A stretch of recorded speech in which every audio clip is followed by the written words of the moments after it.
Hi, it's Sarah Gibson Tuttle, the founder of Olive and June. Can I tell you the one thing that always makes my day better? A fresh manicure. But here's the thing, who has the time or budget to go to the nail salon every week? That's why we created the Olive and June Gel Mani System. It gives you that same glossy, long-lasting mani you get at a salon for so much less. It comes with everything you need, a pro-level LED lamp, salon-grade tools, our damage-free gel polish that lasts up to 21 days. Just prep, paint, cure, and you're good to go. And the best part, it's so easy and super affordable. So skip that $80 salon appointment. Get that salon quality look at home on your schedule. Head to oliveandjune.com/DIYgel20 and use code DIYgel20 for 20% off your first gel mani system. That's oliveandjune.com/DIYgel20. Code DIYgel20 for 20% off your first gel mani system. So good, so good, so good. Get ready, because Clear the Rack is on at your Nordstrom Rack store. Now through Tuesday, find incredible deals on Wear Now styles, on sale for even less at Nordstrom Rack. Take an extra 25% off red tag clearance throughout the store from brands like Vince, AG, Madewell, and more. All sales final.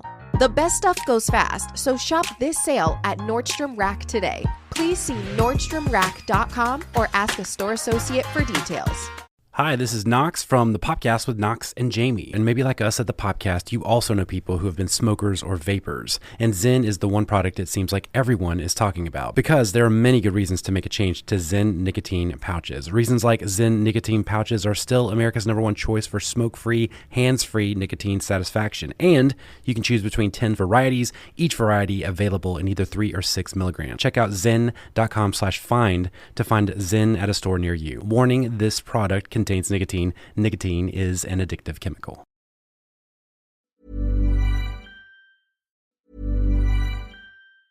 So good, so good, so good. Score holiday gifts everyone wants for way less at your Nordstrom Rack store. Save on UGG, Nike, Rag & Bone, Vince, Frame, Kurt Geiger London, and more. Because there's always something new. I'm giving all the gifts this year with that extra 5% off when I use my Nordstrom credit card. Santa who? Join the Nordy Club at Nordstrom Rack to unlock our best deals. It's easy. Big gifts, big perks.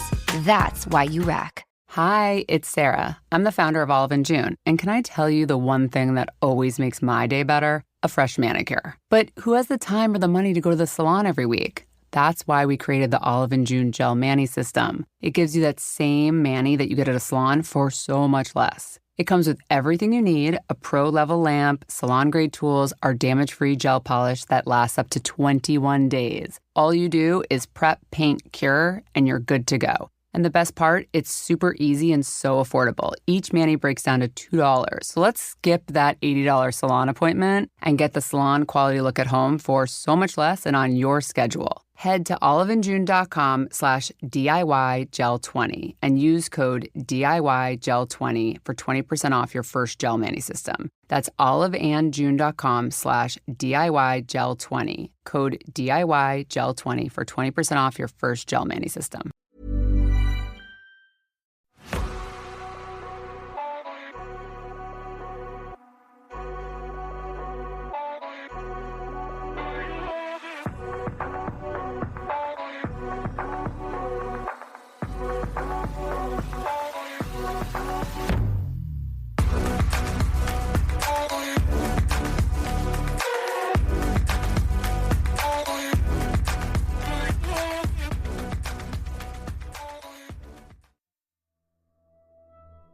Hello, I'm Sarah, and welcome to the Whispering Woods After Dark. I've got one long story today, as per normal.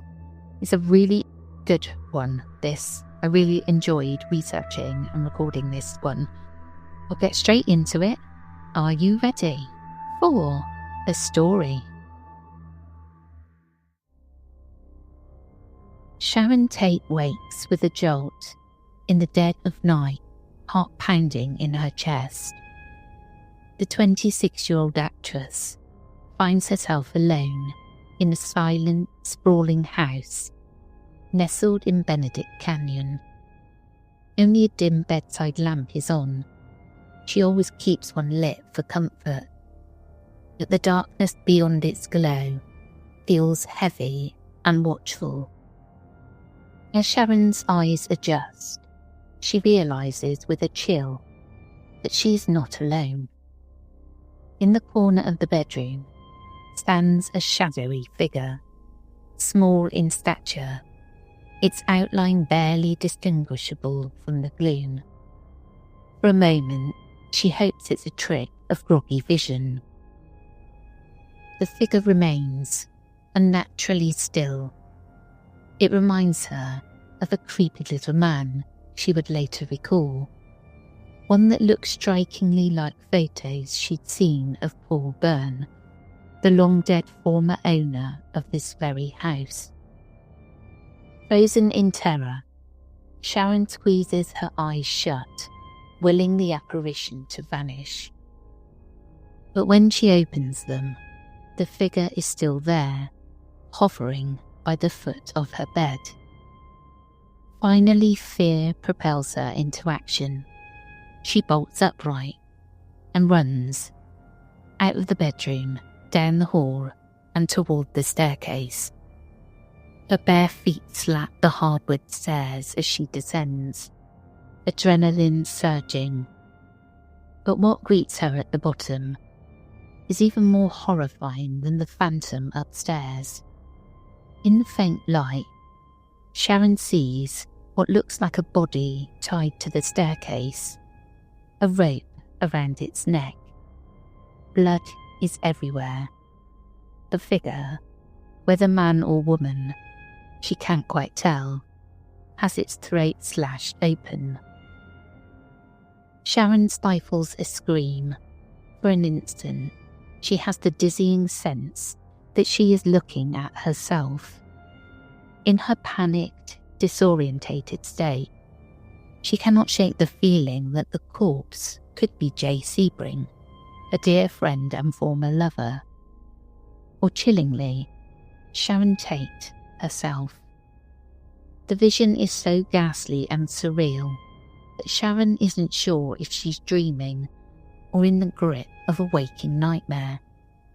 Trembling and desperate for relief, Sharon stumbles into a nearby sitting room. Her breath comes in shallow gasps as she fumbles for a light switch. The house is deathly quiet, as if holding its breath with her. She spots a built-in bookcase and, acting on a strange impulse, tugs it open, revealing a hidden nook with a small bar inside.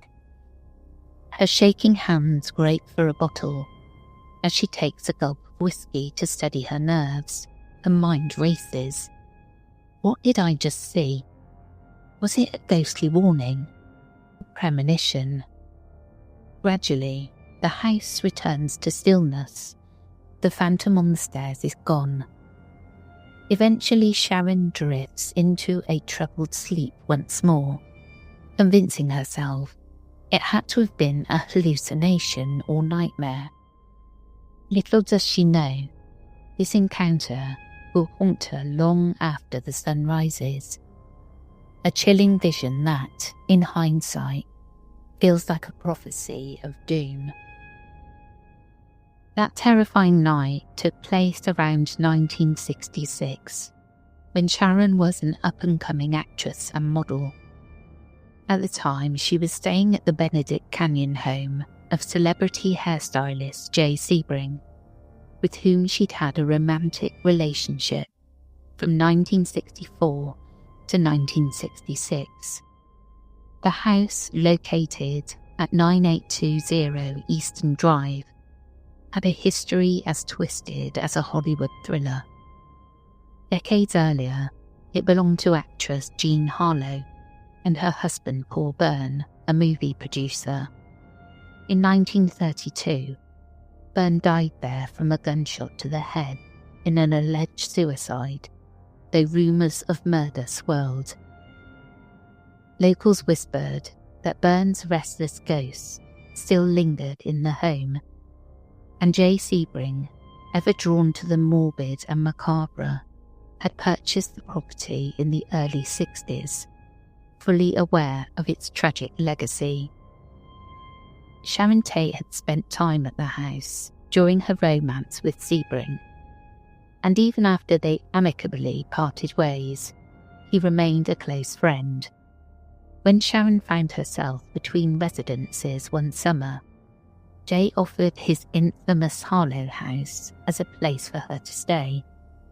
The mansion was a picturesque 1930s craftsman, elegant on the outside, but steeped in unsettling lore on the inside. Late at night, every creak of the old floorboards seemed to carry a ghostly echo. It was here, alone in Sebring's house, that Sharon experienced the fright of her life, the encounter with the creepy little man upstairs, and the horrifying vision of the staircase. In that moment, Sharon felt certain she had witnessed something beyond a bad dream. A sort of vision of someone tied to the staircase, she later recounted, still shaken. It might have been me. It might have been Jay. Whoever it was cut open at the throat. The experience left her deeply disturbed. She confided this story to a journalist friend, wondering aloud if the ghost of Paul Byrne might have returned to issue her a dire warning. In the months and years after, Sharon tried to move past that night. She married Polish director Roman Polanski in 1968 and radiated happiness as she settled into a new home on Cielo Drive.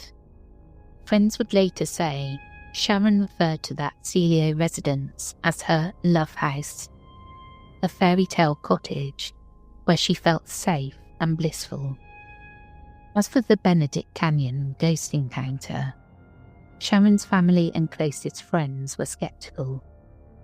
After tragedy struck, they vehemently denied that Sharon had ever truly had a premonition of her death. Perhaps they found the notion too painful to accept, or perhaps Sharon herself doubted it, chalking it up to a frightening hallucination. In 1970, a sensational article in Fate magazine titled "Sharon Tate's Preview of Murder" brought the story to the public, suggesting that Sharon had somehow foreseen the carnage to come. The people who knew and loved Sharon insisted it wasn't so, that Sharon never believed in such omens, yet the details of her account were hard to dismiss. Many readers couldn't help but wonder if the house on Eastern Drive, already marked by the untimely deaths of Paul Byrne and others, gave Sharon Tate a genuine glimpse of her harrowing fate. Whether a supernatural warning or an overactive nightmare, Sharon's vision in that house left an impression, and it was not the last dark chapter linking Sharon Tate, Jay Sebring, and the Benedict Canyon area. In a cruel stroke of coincidence, both Jay and the earlier mistress of the house, Jean Harlow, would also meet tragic ends far too young. Jean Harlow died in 1937 at the age of 26, and decades later, Sharon Tate, Hollywood's new rising star, would also be killed at 26 years old, just as her friend Jay Sebring died at the age of 35. These creepy coincidences led many to gossip about a curse. Paul Byrne's house had now seen multiple untimely deaths.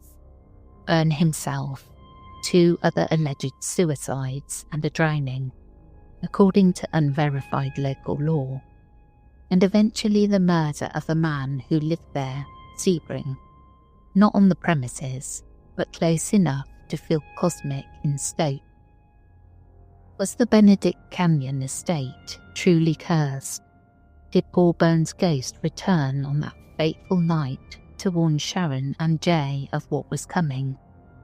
And by August of 1969, any sense of security Sharon had cultivated in her love house was about to be shattered in a night of unthinkable horror. In the summer of 1969, Sharon Tate was 8 months pregnant and glowing with anticipation of motherhood.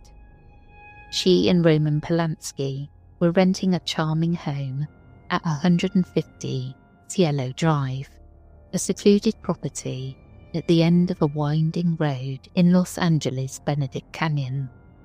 The one-time fairy tale cottage had been built in the 1940s and hosted a string of Hollywood luminaries over the years. Actress Candice Bergman, who lived there in 1966, with music producer Terry Melcher, described it as a never-never land far from the real world where nothing could go wrong.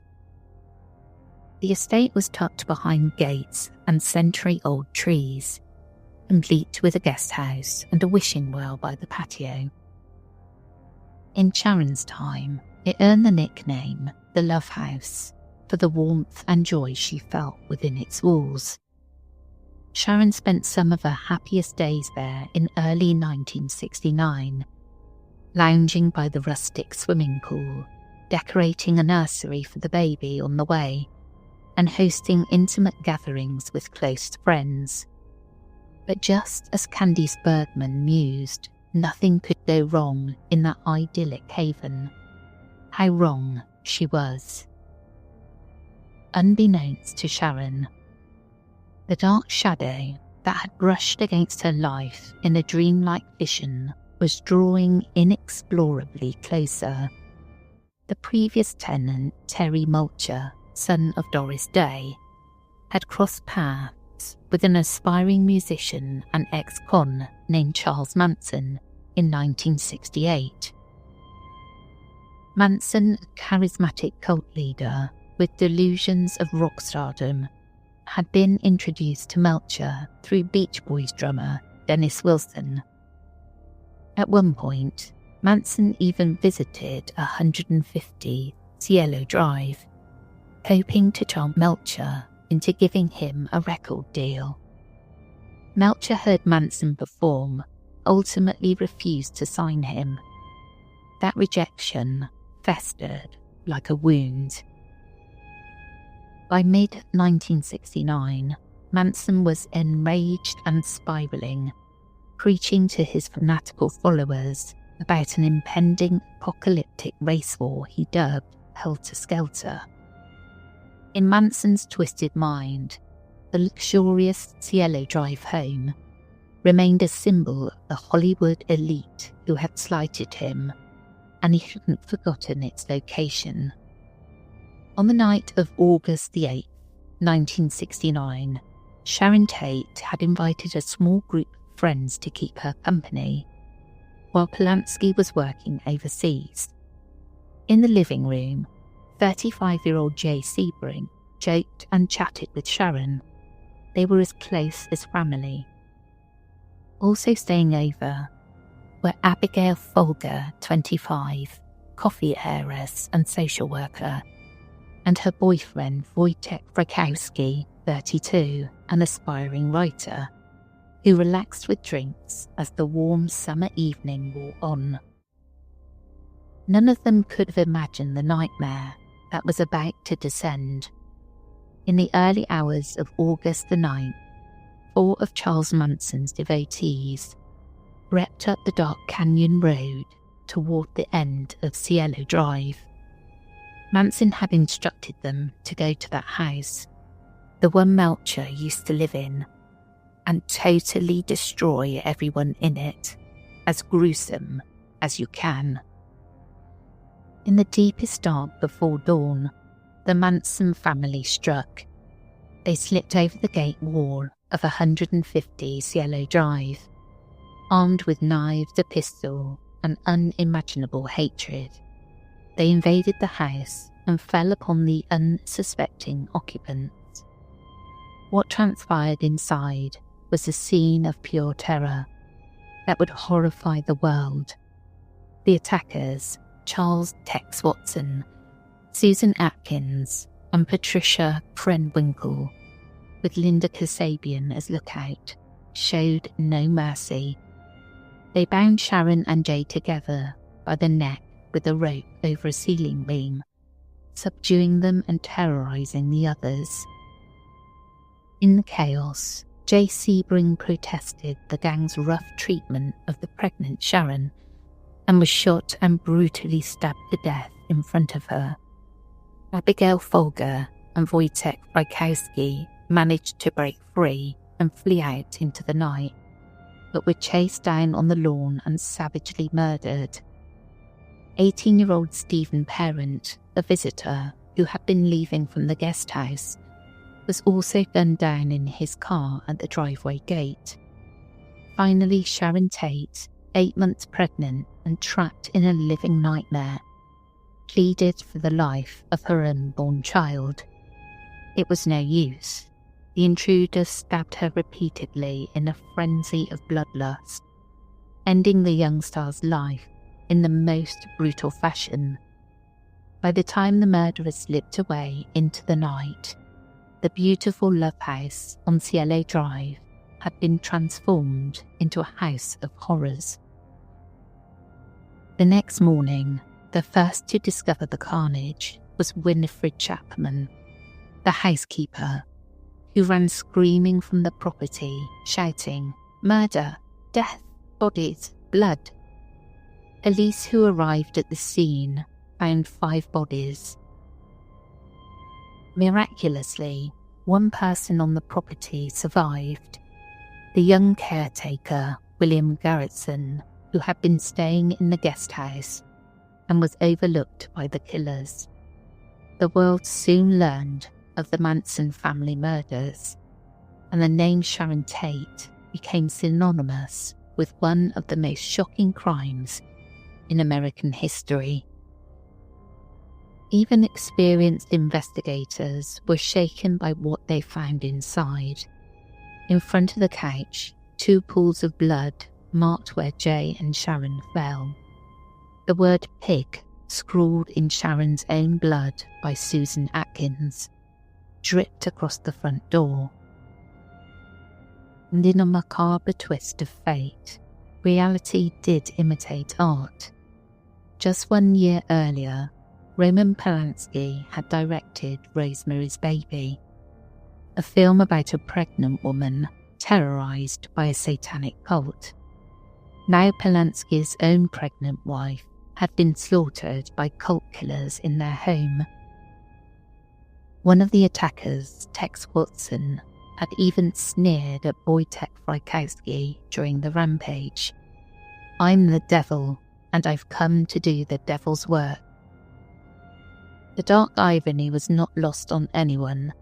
A story about demonic evil had leapt off the movie screen and manifested in Polanski's real life. A coincidence that has led many to view Rosemary's Baby as a cursed film, forever entwined with the tragedy on Cielo Drive. That August night effectively marked the end of the 1960s in the public imagination. The era of peace and love had been stabbed to death alongside Sharon Tate. In the aftermath, Hollywood was overcome by panic and paranoia. No one could fathom a motive so twisted. Manson's delusional race war prophecy wouldn't come to light until his arrest months later. But one thing was clear: 150 Cielo Drive was now a monument of infamy. The once enchanted cottage in the hills had become a place of darkness. Even after the crime scene was cleaned and the blood scrubbed away, an intangible stain remained. Friends of Sharon described an oppressive aura clinging to the house, a palpable darkness that seemed to seep from the walls in the wake of the murders. It was as if the sheer brutality of that night had imprinted itself on the property, ensuring that the story was far from over. After the murders, 150 Cielo Drive stood quiet and empty. The owner, Rudy Altabelli, who ironically had been living in the guest house during Sharon's tenancy, he was abroad on the actual night, moved into the main house himself in late 1969 because he couldn't find anyone else willing to rent the infamous property. Altabelli stayed for 2 decades, insisting that the grotesque history did not affect him. But visitors sensed something was off. Those who stepped inside the house often felt an oppressive energy hanging over the place, like a cloud of grief and terror that wouldn't disperse. There were reports of the home's electrical systems malfunctioning inexplicably, lights flickering or radios turning on and off on their own. People spoke of cold spots in certain rooms on hot summer days, of pets barking at empty corners. Nothing overtly spectral, no chains rattling or ghostly figures saying boo. Yet the atmosphere was undeniably heavy. The home itself is haunted, one later tenant remarked, haunted by the memory of what happened there. Some even claim the spirits of the victims never fully left. Over the years, whispers spread of occasional paranormal occurrences. Inhabitants and visitors reported subtle but unnerving phenomena. Objects that mysteriously moved from one place to another. Doors found open that had been closed. A breeze carrying the faint scent of women's perfume through the halls. A few people swore they saw shadowy silhouettes or felt presences. According to one popular legend, the ghost of Sharon Tate has been glimpsed wandering near the site of her former home. By the early 1990s, the owner finally decided it was time to erase the physical structure of the murder house. In 1994, the original house was torn down, razed to its foundations. A new luxury villa was built on the lot, and even the street address was changed from 10050 to 10066 Cielo Drive, in an effort to dispel the past. But as one paranormal enthusiast stated, energy cannot be destroyed. The land remembers. Not long after the new mansion went up, odd stories began to emerge from the neighbours in the canyon. In 1999, a man named David Oman and his father purchased a vacant plot just 150 to 200 feet from the old Tate property, down the same private drive. They built a modern house on the steep hillside and moved in around 2002. David Oman had no particular connection to the Manson case at first, but he certainly does now. Almost immediately, during construction, workers on Oman's house reported strange goings-on. One labourer fled the site and refused to come back for weeks after hearing unsettling footsteps and feeling like an unseen presence was watching him. Oman himself soon experienced what he describes as a barrage of paranormal activity. Lights turned themselves on and off, doors unlatched and swung open on their own, and then came the apparitions. Oman claims that on multiple occasions he saw full-body spirits inside his new home. In one especially chilling incident, he woke to see a figure standing at the foot of his bed. The unmistakable form of Jay Sebring, the slain friend of Sharon Tate.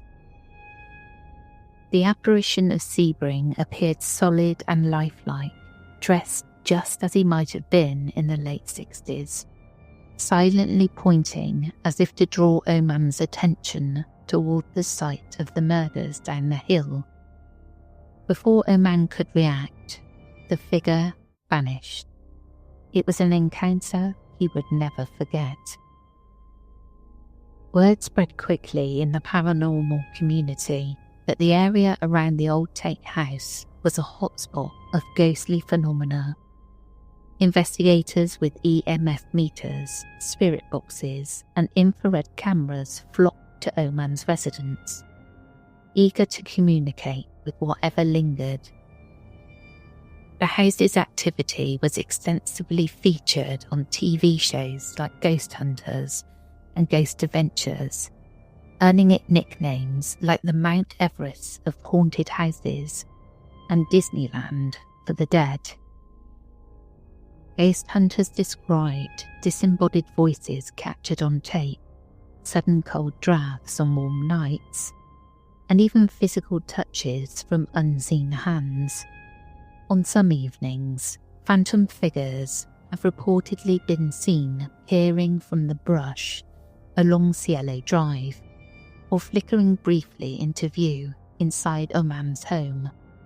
Many are convinced that the spirits of Sharon Tate, Jay Sebring, and their friends are frequent visitors from beyond, unable or unwilling to move on. Oman himself believes Sharon's spirit has made her presence known, gently, without malice, as if watching over the place where her life was so cruelly cut short. Even those who are skeptics can't completely ignore the strange tales. In one account, a paranormal researcher named Scott Michaels, an expert on Hollywood tragedies, brought some physical relics from Cielo Drive into his own home, pieces of stone from the fireplace that he had collected when the house was demolished.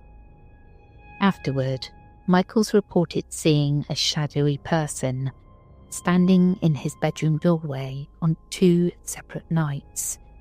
He later learned that psychics who visited could sense an energy emanating from the exact spot where he stored those fireplace stones. Could a fragment of the house carry a spiritual imprint? Michaels wasn't sure, but he didn't keep the haunted stones for long. He also experienced a bizarre incident on the 50th anniversary of the murders. While driving up Cielo Drive to pay respects, his well-maintained van spontaneously caught fire without explanation. He recalled that multiple psychics had warned him not to go up there that day. The timing of the vehicle fire, right at the entrance to the old property, on the very date of the massacre, sent a chill down his spine. Maybe it was just a freak coincidence, or maybe the unseen forces of Cielo Drive were sending a message.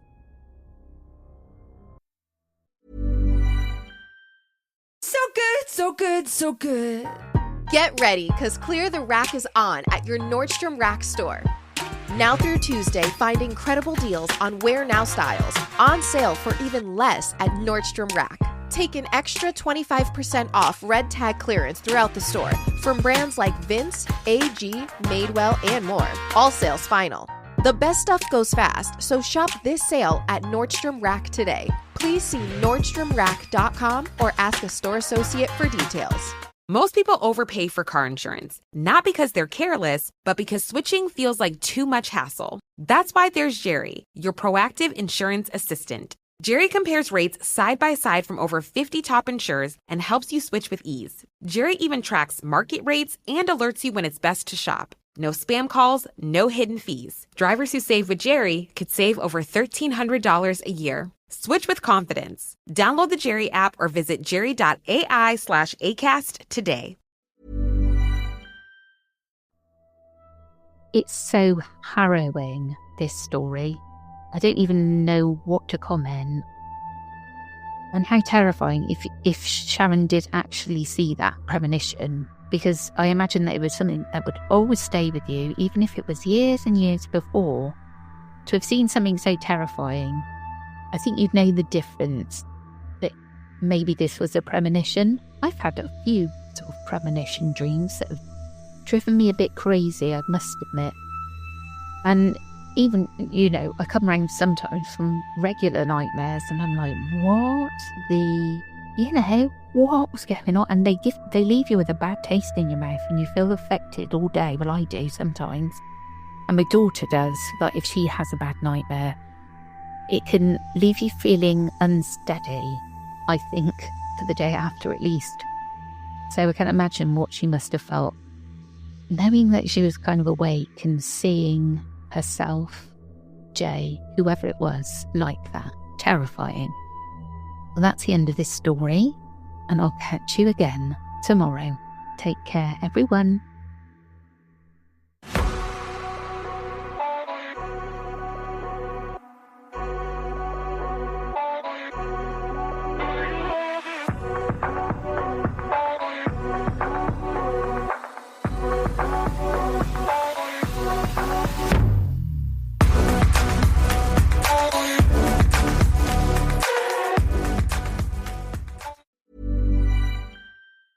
So good, so good, so good.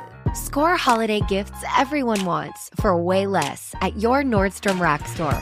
Save on UGG, Nike, Rag & Bone, Vince, Frame, Kurt Geiger London, and more. Because there's always something new. I'm giving all the gifts this year with that extra 5% off when I use my Nordstrom credit card. Santa who? Join the Nordy Club at Nordstrom Rack to unlock our best deals. It's easy. Big gifts, big perks. That's why you rack. This holiday, give the gift that says, let's cancel plans and just lounge. MeUndies has dropped their new holiday collection, and it's made for maximum cozy. We're talking soft as snow ultramodal fabric, festive prints, and loungewear so comfy your couch might get jealous. Onesies, hoodies, joggers, even delightfully quirky holiday designs. You're welcome. Knock out all your holiday gifting needs with deals up to 60% off at MeUndies.com/ACAST. Enter promo code ACAST. That's MeUndies.com/ACAST. Code ACAST. If you're a smoker or vapor ready to make a change, you really only need one good reason. But with Zyn nicotine pouches, you'll discover many good reasons. Zyn is America's #1 nicotine pouch brand. Plus, Zyn offers a robust rewards program. There are lots of options when it comes to nicotine satisfaction, but there's only one Zyn. Check out Zyn.com/find to find Zyn at a store near you. Warning, this product contains nicotine. Nicotine is an addictive chemical.